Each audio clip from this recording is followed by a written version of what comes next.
नाज़रीन आदाब, मैं हूं शाहिद इकबाल सिद्दीकी JKTV न्यूज़ की तरफ से। आज हम आपको एक ऐसी शख्सियत का तारुफ़ कराने जा रहे हैं जो महताज तारुफ़ नहीं है, और मैं अपने इस इंटरव्यू की शुरुआत एक शेर से करना चाहूँगा।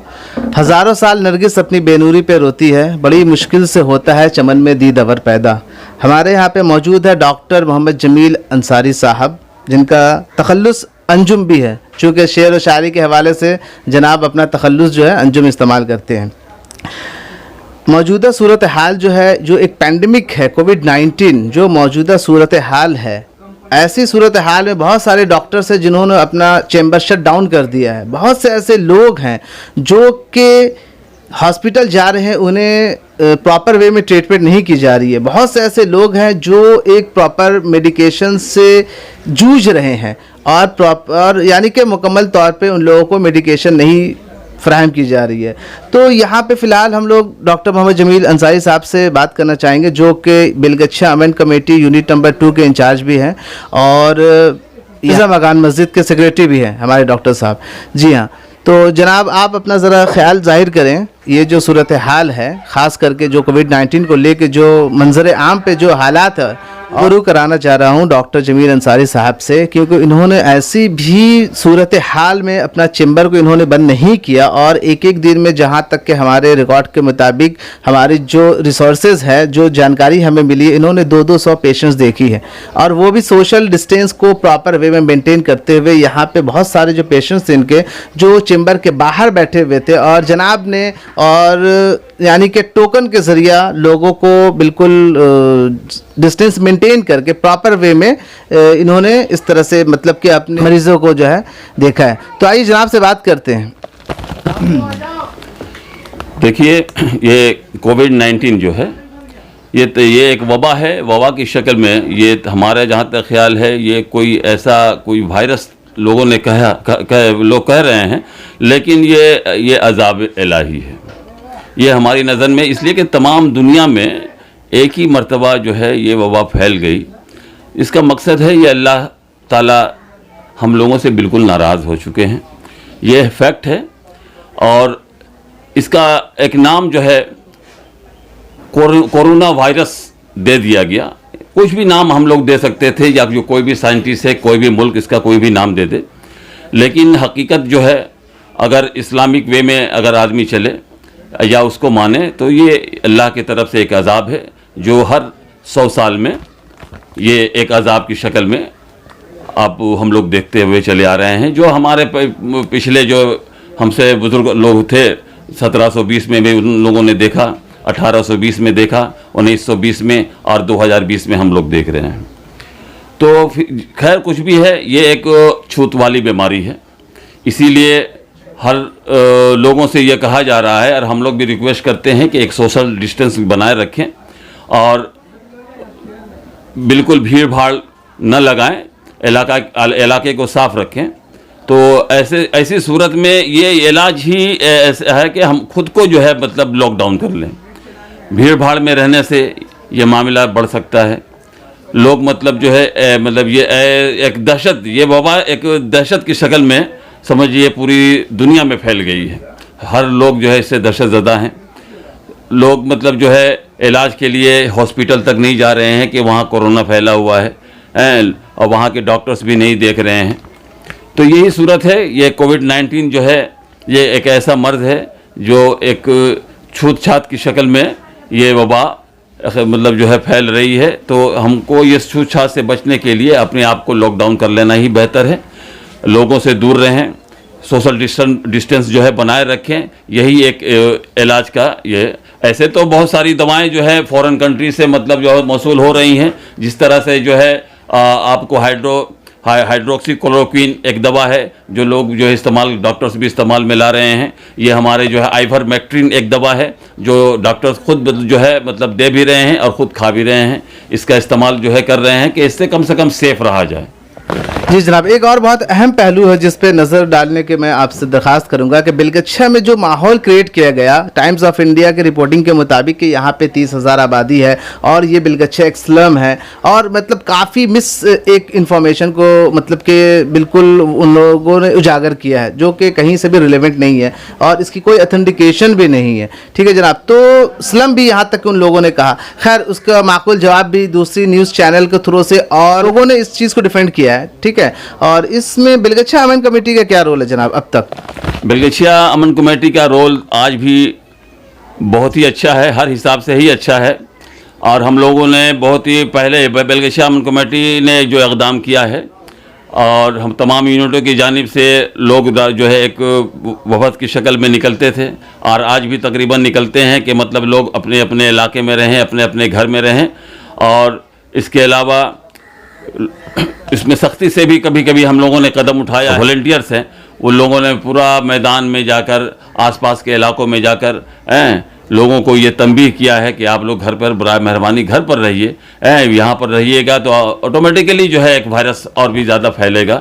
अमन कमेटी आज भी हर हाल में एक अच्छा कदम जो है उठाए रखी है और हमेशा उसका ये इक़दाम है कि लोगों को मतलब जो है राह रास्त पर जो है लाना, उन लोगों को जो है घर पर जो है रहने के लिए ये कहना कि वो लोग, ये सिर्फ यही एक इलाज है कि मतलब बाकायदा आप लोग घर में लॉक रहिए। तो फिलहाल बिलगच्छे के अवाम को आप क्या मैसेज देना चाहेंगे?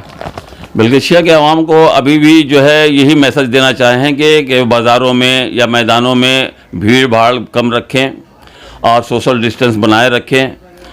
आपस में जब भी आगे दूसरे से बात करें, अपने दोस्तों से बात करें तो कम से कम 2-3 फीट का, कम से कुछ नहीं तो 2 फीट का ये मतलब जो है डिस्टेंस ज़रूर रखें। और 4 से 5 से ज़्यादा लोग एक साथ जमा होकर ना बैठें। बिलगच्छा अमन कमेटी आज भी एक मिसाल है जो हमारे बिलगच्छा, तकरीबन हमारे हिसाब से पूरे हिंदुस्तान में ऐसी कमेटी नहीं है जो आज 35 सालों से अपना काम बखूबी अंजाम दे रही है।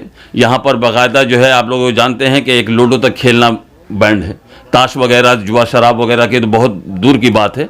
और हम लोगों ने आज 35 साल से इस काम को बाकायदा जो है सही अंदाज में आज हमारे बिलगच्छा अमन कमेटी के सदर सेक्रेटरी और हम लोग जो ज़िम्मेदार वगैरह हैं बखूबी निभा रहे हैं। जी बारहा हमने देखा है कि मौका ब मौका मौलाना मोइनुद्दीन कासमी साहब भी ऐलान करते ही आ रहे हैं मस्जिदों से। ठीक है, बराबर ऐलान की जा रही है कि आप हालात को, जब तक हालात साजगार ना हो जाए, आप हालात को ठीक बनाए रखें और हर एक वो जिम्मेदारी आप निभाएं जो आपके ज़िम्मे में है। आखिरी सवाल आपसे ये है जनाब कि फ़िलहाल अभी रमज़ान का महीना है और बहुत सारे पेशेंट्स भी आपके आ रहे हैं, तो इसमें फूड हैबिट जो काफ़ी चेंज हो जाता है और रोज़ाना के मुताबिक हमारा सारा यानी कि फूड हैबिट बिल्कुल अपोजिट रिवर्स चला जाता है। तो आप किस तरह से लोगों को मैसेज देंगे जनाब कि आप किस तरह से अपनी हेल्थ का ख्याल रखें और इस कोविड-19 जैसे नासाजगार हालात में अपने आप को महफूज रखें? वो प्रायोरिटी है, बिकॉज हमारा ये जो सिचुएशन है, need of hour is the over concern is the need of hour. Please अभी जो मतलब जैसे देखिए कोविड-19 के जो लोग शिकार हो रहे हैं या अभी जो कोरोना वायरस का जो मामला चल रहा है, इसमें पहले से भी लोगों को तंबीह या एडवाइस कर दिया गया है कि लोग कम से कम कोल्ड चीज़ें जो है इस्तेमाल ना करें। जैसे कुछ भी है, जैसे आपको शरबत वगैरह वो भी पिए तो नॉर्मली पिए, ठंडा ना पिए। यहाँ तक कि हम लोगों को बकायदा घर में एसी चलाना भी अभी फ़िलहाल मुनासिब नहीं है।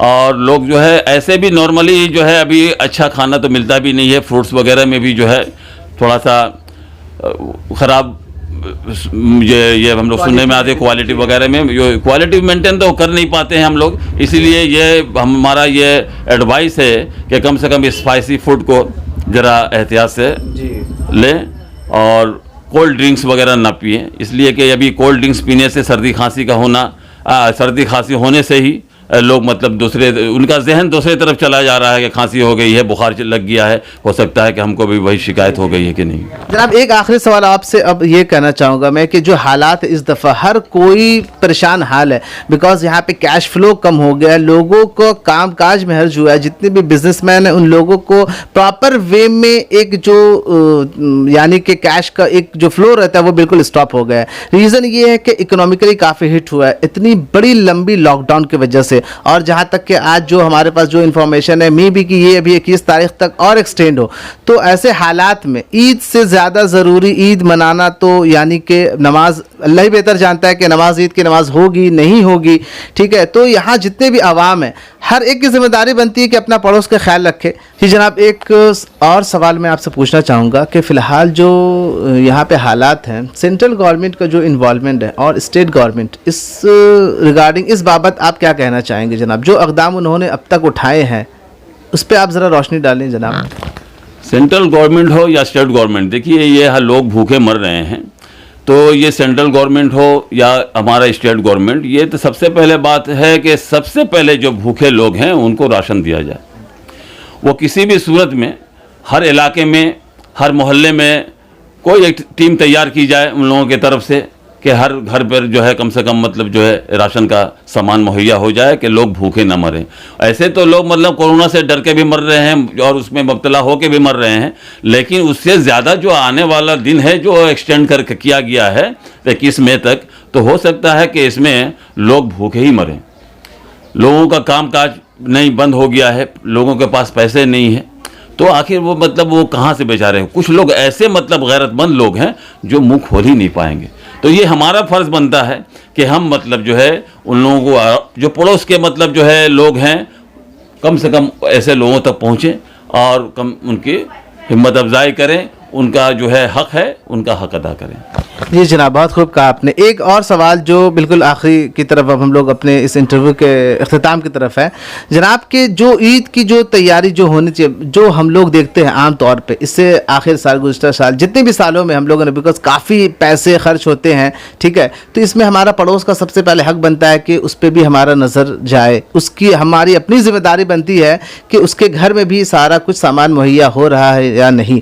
तो इस रमज़ान में जनाब इस पहलू पे आप ज़रा नज़र डालें जनाब कि ईद की असल खुशी तो एक दूसरे की खुशी को बांटने में है, और ये खुशी किस कदर ज़्यादा खुशी में शामिल हाल होगी कि जब हम अपने पड़ोस, हम अपने हमसाये से, हम अपने हम रफ़ीक से, हम अपने साथी से और हमारे जितने भी नियरेस्ट और डियरेस्ट हैं, जिस तक इसकी ज़रूरत हो वो पहुँचे। जनाब इस पर ज़रा रोशनी डालें।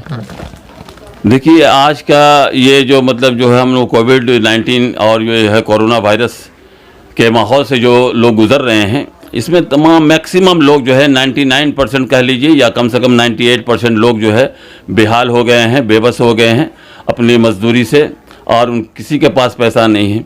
तो हमारा ये हमारी ईद जो है, जो आने वाली ईद है, जब हमारे यहाँ जुमा नहीं, हमारे यहाँ ईद जो है तरावी नहीं, नमाज जो लोग मस्जिद में जा नहीं पा रहे हैं, तो हम समझ नहीं पा रहे हैं ये ईद कैसी। सबसे बड़ी नमाज जो है ये जुमा की नमाज है। जुमा की नमाज आज 5वां जुमा तकरीबन हम लोग मिस कर रहे हैं। तो ईद किसी भी सूरत में हम लोग कोई अगर मनाया भी जाए तो ईद अच्छी नहीं लगेगी। तो इस सूरत में है कि कम से कम लोग जो मतलब बच्चे हैं जो गरीब हैं, ये आज हम लोग उनसे शेयर करें, उनका जो कुछ उनके पास नहीं बन पा रहा है उसको हम लोग फुलफ़िल करें, उसको हम लोग पूरा करें। इससे बड़ी ईद और क्या होगी। तो हमने एक शेर जो है वो हमारे